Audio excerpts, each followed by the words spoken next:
Hello बच्चों, आज से हम वीडियो स्टार्ट कर रहे हैं क्लास 6 के वीडियो। और टॉपिक क्या है इसका? ज्यामितीय अवधारणा। ज्यामितीय को इंग्लिश में क्या कहते हैं? ज्योमेट्री। हम ज्योमेट्री पढ़ेंगे। ये जो वीडियो की सीरीज होगी इसमें एक्सरसाइज करेंगे। आज हम 7th A और उसकी एक्सरसाइज करके हम समझेंगे चीजों को, ज्योमेट्री को समझेंगे, ज्यामिति को समझेंगे। ज्यामिति क्या चीज होती है? इस टॉपिक का जो सिलेबस है उसमें क्या क्या चीजें हैं सिलेबस में है, देख लेते हैं इसे। सिलेबस में है हमारा बिंदु, जिसे हम पॉइंट कहते हैं, सररेख बिंदु, एक बिंदुगामी रेखाएं, तल, समतल के गुण, बंद और खुली आकृतियां। ये चीजें हम इस टॉपिक में जान पाएंगे। जैसे जैसे एक्सरसाइजेस करेंगे हम इसकी, वैसे वैसे हमें ये जो बिंदु हैं इसके वो क्लियर होते चले जाएंगे। सबसे पहले ज्यामिति में शब्द आया बिंदु। इस एक्सरसाइज का तो क्वेश्चन है कि पहला क्वेश्चन रिक्त स्थान भरने हैं।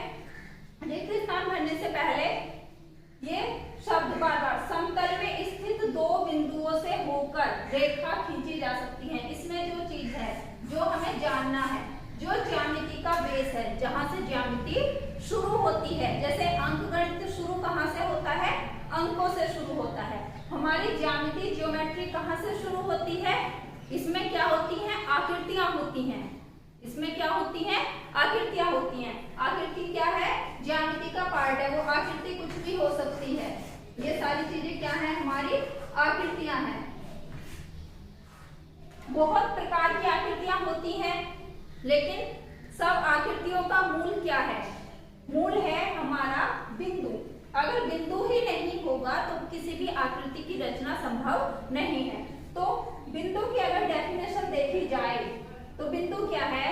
बिंदु ज्यामिति की सूक्ष्मतम इकाई है। सूक्ष्मतम मीन्स सबसे छोटी। बिंदु सबसे छोटी इकाई है, सब जानते हैं, बस परिभाषा देना इसका थोड़ा कठिन है कि बिंदु क्या है? किसी भी रचना की सूक्ष्मतम इकाई है बिंदु। वैसे तो माना यह जाता है कि इसका कोई भाग नहीं होता, लेकिन और ये विमाहीन, इसकी कोई दिशा भी नहीं होती। बिंदु की कोई दिशा नहीं होती। अगर इन सारे लॉजिक्स को माना जाए तो बिंदु की रचना नहीं हो सकती, लेकिन ये चीज है कि बिंदु की कोई दिशा नहीं होती, इसमें कोई विमा नहीं होती है, और ये क्या है? ज्यामिति की सूक्ष्मतम इकाई है। ज्यामिति की शुरुआत ही किससे होती है? बिंदु से होती है। और इसी तरह से बिंदु मिलके असंख्य बिंदु मिलके क्या बनाते हैं? रेखा बनाते हैं। असंख्य बिंदु किसका निर्माण करते हैं? रेखा का निर्माण करते हैं। लाइन, इंग्लिश में क्या बोलते हैं इसे? लाइन। बहुत सारे पॉइंट्स मिलके क्या बनाते हैं? रेखा बनाते हैं। और रेखाएं मिलके क्या बनाती हैं? तल बनाती हैं। रेखाएं मिलके क्या बनाती हैं? तल बनाती हैं। जब असंख्य रेखाएं एक साथ जुड़ती हैं तो वो किसका निर्माण करती हैं? तल का निर्माण करती हैं। और विभिन्न तरह की आकृतियां बनाती हैं। त्रिभुज, चतुर्भुज, पंचभुज, कोई भी आकृति का निर्माण होता है। तो बिंदु, रेखा और तल, ये चीजें हमें क्लियर हो गई। तल क्या होता है? तल जैसे ये बोर्ड क्या है? एक समतल है। तल में भी आगे दो तरह के तल हमारे होते हैं। तल हमारे दो तरह के होते हैं। एक तो होता है हमारा समतल और दूसरा होता है हमारा वक्र तल। समतल को बोलते हैं हम प्लेन सरफेस और वक्र तल को बोलते हैं हम कर्व्ड सरफेस। कर्व्ड सरफेस यानी कि जो जिसमें कर्व हो, जो सीधा ना हो, जिसमें वक्रता हो, वो क्या होता है? हमारा वक्र तल या कर्व्ड सरफेस होता है। अब आगे आगे इन्हें डिस्क्राइब करेंगे। जैसे जैसे पॉइंट आते चले जाएंगे वैसे ही हम इनकी परिभाषाएं समझते चले जाएंगे। क्वेश्चन करने शुरू करते हैं। समतल में स्थित दो बिंदुओं से होकर रेखा खींची जा सकती है। समतल, पहले समतल समझ लेना जरूरी है क्योंकि शब्द आया है समतल। समतल क्या, समान तल या सपाट तल। सपाट या समान तल को क्या कहते हैं, समान मतलब एक जैसा। जैसे हमारा फर्श होता है वो क्या होता है, समान तल होता है, सपाट होता है, एक जैसा होता है, कहीं से उबड़ खाबड़ नहीं होता, तो उसे हम क्या बोलते हैं, समतल। बोर्ड है, ब्लैक बोर्ड है, क्या है इसका जो तल है, इसकी जो सरफेस है वो कैसी है, समान है, ये समतल। हमारी दीवार है, कैसी है, समतल है। बट और ये हमारा डस्टर है, इसके जो तल है वो कैसे हैं, समतल हैं। इसके तल कैसे हैं, समतल हैं। लेकिन अगर हम एग्जांपल लें कि एक बॉल कैसी भी हो सकती है, गेंद कैसी भी हो सकती है, फुटबॉल हो सकती है, वॉलीबॉल हो सकती है, कोई भी बॉल हो सकती है, क्रिकेट की बॉल हो सकती है, उसका तल कैसा होता है, हमारा वक्र तल। कोई पत्थर का टुकड़ा है, पत्थर का टुकड़ा या कोई पत्थर है जो किसी विशेष आकृति में कटा हुआ नहीं है, एक पत्थर है, उसकी आकृति कैसी होती है, हमारी वक्राकार होती है, क्योंकि वो सपाट या प्लेन नहीं है, और जिनमें एक सपाट सरफेस होती है वो हमारे क्या होते हैं, समतल होते हैं। तो समतल में स्थित दो बिंदुओं से होकर रेखा खींची जा सकती है। ये समतल है, ये बोर्ड है, ये दो बिंदु इस बोर्ड पे कहीं भी हो सकते हैं। इससे होकर कितनी रेखाएं खींची जा सकती हैं, दोनों बिंदुओं से होकर। तो इनसे होकर सिर्फ कितनी रेखा खींची जा सकती है, सिर्फ एक रेखा खींची जा सकती है, इसके अलावा कोई दूसरी रेखा नहीं खींची जा सकती, क्योंकि ऐसी तो बहुत रेखाएं हो सकती हैं जो सिर्फ एक बिंदु से होकर खींची जाएं, लेकिन ऐसी रेखाएं जो सरल रेखा हो और सिर्फ जो दोनों बिंदुओं को कवर करे, वो सिर्फ कितनी रेखाएं हो सकती हैं, मात्र एक रेखा हो सकती है। तो ये कितनी हो गई हमारी, एक रेखा खींची जा सकती है। अब है कि समतल में स्थित किसी रेखा में बिंदु होते हैं। अब यही क्वेश्चन कि समतल है, प्लेन है हमारा, उसमें क्या है, एक रेखा है, उसमें एक रेखा है, इस रेखा में कितने बिंदु हो सकते हैं। अभी जब हम बिंदु को डिस्क्राइब कर रहे थे, रेखा को डिस्क्राइब कर रहे थे, तो बताया था कि एक रेखा असंख्य बिंदुओं से होकर मिलकर बनी होती है। एक रेखा के बिंदुओं को काउंट नहीं किया जा सकता, वो काउंटलेस होते हैं, यानी कि कितने बिंदु होते हैं उसमें, असंख्य। एक रेखा में असंख्य बिंदु होते हैं। अब है गोले का तल होता है। अभी हमने पढ़ा समतल और वक्र तल। सपाट होगा वो समतल होगा, और जो सपाट से डिफरेंट होगा वो क्या होगा, हमारा वक्र तल होगा। जैसे कि ये चौक का एग्जांपल, चौक हमारी क्या है, गोल है, इसके दो तल, एक ये वाला तल और एक ये वाला तल, ये तो हमारे कैसे हैं, समतल हैं। लेकिन ये वाला जो इसका पृष्ठ होता है गोल गोल, ये क्या है, हमारा वक्र तल होता है। तो गेंद कैसी होती है, गेंद का जो तल होता है, गेंद या गोले का जो तल होता है वो कैसा होता है, वक्र तल होता है। अगला क्वेश्चन है हमारा, समतल में स्थित एक बिंदु से होकर रेखाएं खींची जा सकती हैं। अभी इन्होंने क्या बोला, समतल में स्थित नहीं, इन्होंने बोला समतल में स्थित दो बिंदुओं से होकर कितनी रेखाएं खींची जा सकती हैं, दो से होकर तो सिर्फ एक रेखा खींची जा सकती है। लेकिन इन्होंने अब क्या कहा कि समतल में एक बिंदु स्थित है, यहाँ दो नहीं, यहाँ सिर्फ एक बिंदु स्थित है, इससे होकर कितनी रेखाएं खींची जा सकती हैं। तो इसका जवाब क्या होगा, इसका जवाब होगा कि समतल से होकर असंख्य रेखाएं खींची जा सकती हैं। इसकी कोई लिमिट ही नहीं है, काउंटलेस, लिमिटलेस इससे होकर रेखाएं खींची जा सकती हैं, क्योंकि किसी दिशा की कोई पाबंदी नहीं है और किसी तरह की इसमें और कोई कंडीशन अप्लाई नहीं है।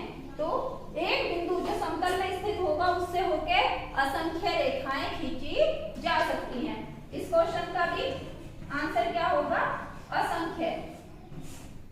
पहले क्वेश्चन में 4 ही फिल इन द ब्लैंक्स थे। नेक्स्ट क्वेश्चन क्या है हमारा, वो कुछ ट्रू फॉल्स का सवाल है और उसे भी हम देखते हैं कि वो क्या है।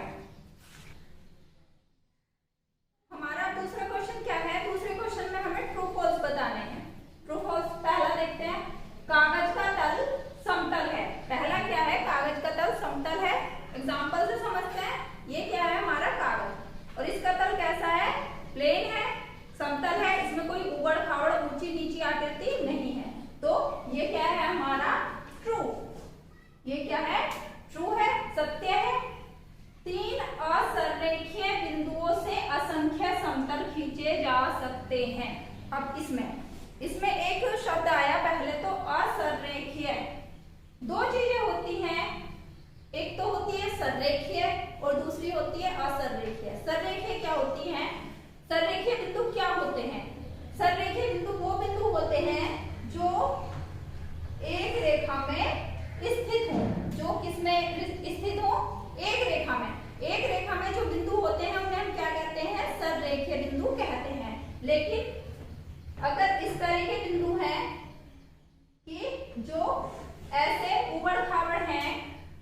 नीचे हैं, एक रेखा में स्थित नहीं है, जिनसे होके एक रेखा नहीं खींची जा सकती, वो हमारे क्या कहलाते हैं? असररेखीय बिंदु कहलाते हैं।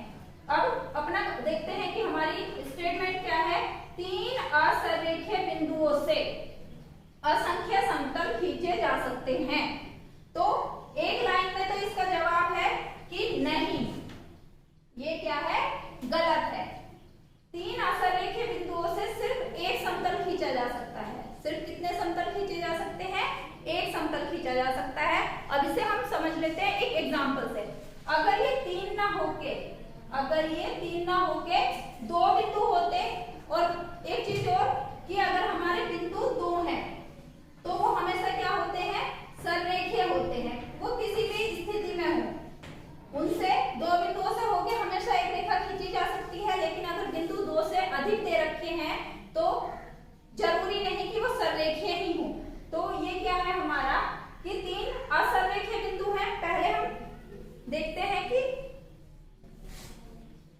एक एग्जांपल के थ्रू, एक एक्सपेरिमेंट के थ्रू हम इसे करते हैं। ये मेरे पास क्या है? एक कागज है। कैसा कागज है? ये मुड़ा हुआ कागज है। बीच में मैंने इसमें एक फोल्ड बना लिया। बीच में क्या बना लिया? एक फोल्ड बना लिया। तो किसी समतल पे बिंदु स्थित होने का क्या मतलब है कि वो बिंदु, ये क्या है? हमारे पास समतल है। ये क्या है? 2 अलग अलग तल हैं, समतल हैं इस तरह से, और इसमें हमने 2 बिंदु ले लिए। इस पे हमने 2 बिंदु ले लिए, और 2 बिंदु हमने वो कहाँ लिए?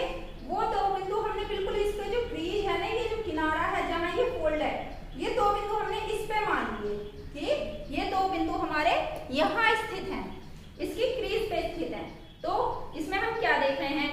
हमारा एक समतल तो ऐसे हो गया इन बिंदुओं से जो होके जा रहा है, एक समतल ऐसे हो गया, थोड़ा घुमा दिया, फिर और घुमा दिया, एक समतल ऐसे हो गया, ऐसे हो गया। हर तरफ ये किसे दिखा रहा है? समतल को प्रदर्शित कर रहा है। समतल कि एक समतल ऐसा जिसकी दिशा इधर है, एक समतल ऐसा जो इस दिशा में है, आमने सामने जो मेरे चेहरे के सामने है, एक समतल ऐसा जो मेरे चेहरे की दिशा से 45 डिग्री का कोण बना रहा है। इस तरह से 2 बिंदुओं से होकर असंख्य समतल खींचे जा सकते हैं। असंख्य, ये भी इनकी कोई गिनती नहीं है। लेकिन जहां बिंदु असररेखीय है, अगर ये बिंदु, इस पे ही 3 बिंदु ले लो, लेकिन वो क्या हो जाएंगे? तीनों एक रेखा में हो जाएंगे, सररेखीय हो जाएंगे, तो उससे भी असंख्य समतल खींचे जा सकते हैं। लेकिन हमने बिंदु लिए हैं 3, और 3 भी कैसे? कि जो एक रेखा में नहीं है, जो एक रेखा में नहीं है। 2 बिंदु तो सपोज करो हमारे एक रेखा में है, लेकिन तीसरा बिंदु हमारा यहाँ है। तो इन 2 बिंदुओं से तो बहुत सारे समतल खींचे जा सकते हैं, असंख्य समतल खींचे जा सकते हैं। समतल ये, लेकिन इस 2 बिंदुओं से खींचे जाने वाला समतल तो इधर को भी हो सकता है, वो इधर को भी हो सकता है। लेकिन जब ये तीसरा बिंदु इन्होंने एक पॉइंट पे फिक्स कर दिया, ये भी 2 बिंदु फिक्स तो अपनी जगह थे, हम इन बिंदुओं के चारों तरफ ही तो घूम रहे थे। लेकिन क्वेश्चन में अब क्या कह दिया कि ये 2 बिंदु तो यही, चलो यही मान लिए, लेकिन तीसरा बिंदु क्या है? वो इस जगह स्थित है, वो इस जगह स्थित है, कहीं भी हम इमेजिन कर सकते हैं, वो फिक्स है। वो क्या है? फिक्स है, बिंदु की जगह फिक्स है। तो उससे होके सिर्फ कितने समतल खींचे जा सकते हैं? सिर्फ एक समतल खींचा जा सकता है। कि अगर 3 असररेखीय बिंदु हैं, अगर एक लाइन में 3 बिंदु नहीं हैं, तो उनसे होकर सिर्फ एक ही समतल, एक ही सरफेस खींचा जा सकता है। अब अगला क्वेश्चन, समतल में स्थित 2 रेखाएं सदैव समांतर होती हैं। अब नई चीज निकल के आ गई। समांतर क्या चीज होती है? समतल तो चलो हमने समझ लिया, समांतर इंग्लिश में बोलते हैं पैरेलल।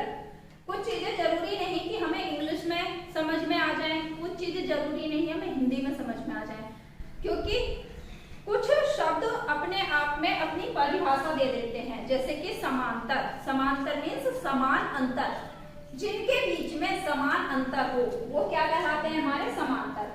तो ये कह रहा है कि समतल में स्थित 2 रेखाएं सदैव समांतर होती हैं, ये बात तो है जी गलत। अब ये कैसे गलत है, ये चीज हम प्रूव करेंगे। समांतर होता है कि ऐसी 2 रेखाएं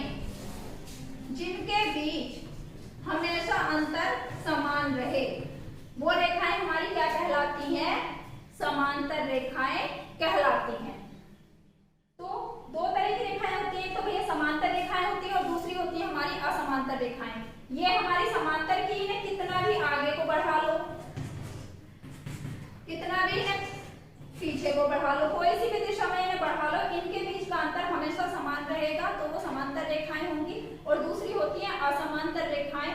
असमांतर रेखाएं क्या होती हैं कि ये रेखाएं हमारी क्या है, असमांतर, कि इनके बीच की दूरी या तो बढ़ रही होती है या घट रही होती है। तो इनके बीच की दूरी अगर हम देखें तो ये क्या है, इधर को बढ़ रही है, लेकिन इसे अगर हम पीछे ले जाएंगे इन रेखाओं को तो ये क्या है, एक दूसरे को काट देंगी।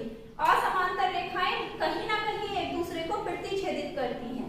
प्रतिच्छेदित मतलब एक दूसरे को काटती है, और ये जो बिंदु होता है ये हमारा प्रतिच्छेदी बिंदु कहलाता है। और जब ये एक दूसरे को काटती हैं तो ये रेखाएं हमारी कहलाती हैं प्रतिच्छेदी रेखाएं। क्वेश्चन क्या है, समतल में स्थित दो रेखाएं सदैव, शब्द देखना है सदैव, समांतर होती हैं, तो ये बात गलत है। एक समतल में, ये हमारा समतल है और ये पता नहीं कितनी रेखाओं से मिलकर बना हुआ है, इसमें लाखों करोड़ों रेखाएं हैं, ऐसे भी हैं जो समांतर भी हो सकती हैं और ऐसे भी हैं जो एक दूसरे को काट रही हैं, तो सदैव समांतर नहीं होती। ये इसलिए हमारा स्टेटमेंट गलत हो गया।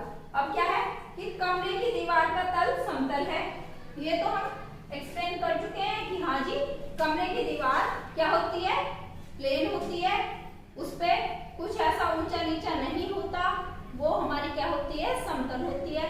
फर्श हमारा समतल होता है, छत हमारी समतल होती है, ये सारी आकृतियां हमारी कैसी होती हैं, समतल होती हैं। और इसमें इस एक्सरसाइज का लास्ट क्वेश्चन है कि इसमें जोड़े बनाने हैं, इसे हम मौखिक करेंगे। थर्ड क्वेश्चन क्या है हमारा, थर्ड क्वेश्चन में कुछ आकृतियां दी हुई हैं, कुछ आकृति हैं, कुछ शेप्स हैं कि जिन्हें हमें बताना है। इसके तीन तरीके हैं कि ये समतल है, दूसरा क्या है समतल प्लस वक्रतल दोनों है, और तीसरा क्या है हमारा कि सिर्फ वक्रतल है, कि इनके जो सरफेसेस हैं वो समतल है, समतल प्लस वक्रतल दोनों तरह के हैं या सिर्फ वक्रतल है। तो शुरू से लेते हैं, पहला है हमारी पहली जो शेप है वो है हमारी ग्लोब। ग्लोब हमने सबने देखा है, ग्लोब क्या है, पृथ्वी का नमूना होता है। ग्लोब कैसा होता है हमारा, बोल के जैसा होता है, ज्ञान के आकार का होता है। तो ग्लोब का जो सरफेस होता है वो पहले भी हमने पढ़ा कि वो क्या होता है, प्लेन नहीं होता, वो कैसा तल होता है, उसका वक्र तल होता है, कर्व्ड सरफेस होती है। स्टील की अलमारी की शेप कुछ ऐसी होती है, आयताकार उसके तल होते हैं, उसके आयताकार फलक होते हैं, उसके दरवाजे होते हैं वो भी आयताकार होते हैं, वर्गाकार भी हो सकते हैं, लेकिन उनके तल कैसे होते हैं, समतल होते हैं।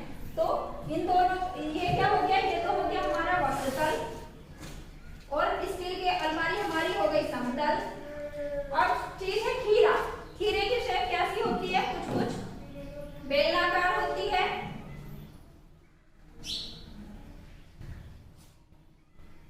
खीरे की मतलब खीरा एग्जैक्ट नहीं है, लेकिन खीरे की शेप कैसी होती है, जैसे कि ये व्हाइटनर है, कुछ दिख रहा है, कुछ कुछ बेलनाकार होती है, कहीं से मोटा भी हो सकता है, पतला हो सकता है, मुड़ा हुआ भी हो सकता है।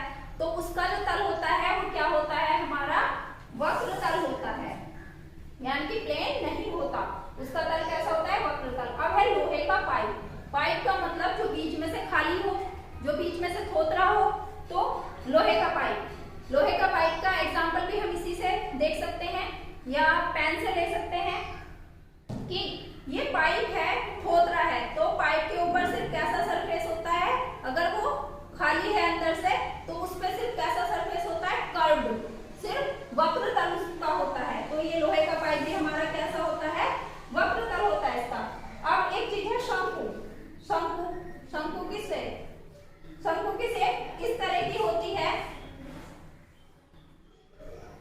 शंकु भी हमने ज्यादातर देखा होगा कि जैसे टेंट लगे हुए होते हैं, वो क्या क्या आकार के होते हैं, शंकु आकार के होते हैं। शंकु के आकार के होते हैं, जो कोन हम खाते हैं, कुल्फी जो हम खाते हैं वो शंकु के आकार की होती है। उसमें क्या होते हैं, दो तरह के तल होते हैं, शंकु में दो तरह के तल होते हैं। जो इसका नीचे वाला तल होता है ये क्या होता है, हमारा समतल होता है, और ये जो सरफेस होती है ऊपर वाली, ये कैसी होती है, हमारी कर्व्ड होती है। तो शंकु कैसा होता है, हमारा समतल प्लस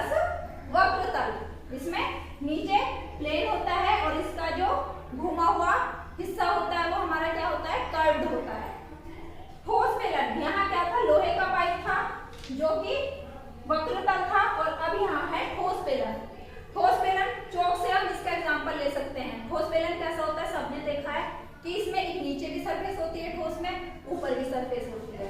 बेलन वो इस तरह का होता है। ये क्या है, हमारा बेलन है और कैसा है, ठोस है। इसमें यहाँ भी तल है, तो ये दोनों तल हमारे कैसे होते हैं, प्लेन होते हैं। ये होते हैं समतल, और ये वाला जो एरिया है, ये वाला जो एरिया है वो कैसा होता है, हमारा कर्व्ड होता है। तो इसकी ये किस आकृति का होता है, ये होता है हमारा समतल प्लस वक्रतल। इस एक्सरसाइज में इसी टाइप के क्वेश्चन थे। आई होप कि एक्सरसाइज और ज्योमेट्री का जो इंट्रोडक्शन था वो क्लियर हुआ होगा। इस वीडियो में इतना ही। नेक्स्ट वीडियो में हम नेक्स्ट एक्सरसाइज करेंगे और आगे की जो ज्योमेट्रिक शेप्स होती हैं उनके बारे में समझेंगे। इस वीडियो में इतना ही। Thank you.